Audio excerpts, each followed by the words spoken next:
તો ગુજરાતમાં તો સધી મેળવી ગોગો બતાવી દઈએ યાર. હે આ તો યુપી.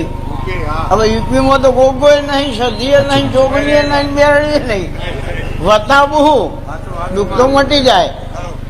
એ દાડ મેં એવું કીધું હતું કે તારા પરિવારમાં સ્કૂલમાં આચાર્ય તરીકે નોકરી કોણ કરતું હતું ભાઈ? રામશરણ કોનું નામ? રામરાજ મારા દાદા. હા બાપુ બાપુ કોંબાવાળું ખેતર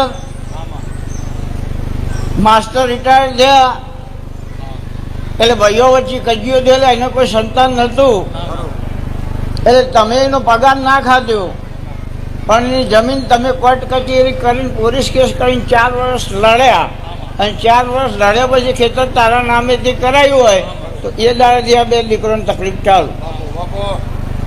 તો માતા જેવી બતાવવાની કે તો ગોગોય નહીં, સધીએ નહીં.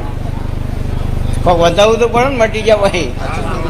હા એટલે હું તારા ઘેર જઈને આવ્યા કારિયા ગોરિયા ફૂલમતી શીતલા ધમસા અને દી બાબા હાચા હોય તો 27મી જાતર મારી આવે અને તારો દીકરો બોલ માં તો એ મનવાનું હું રબારીની માતા આવી.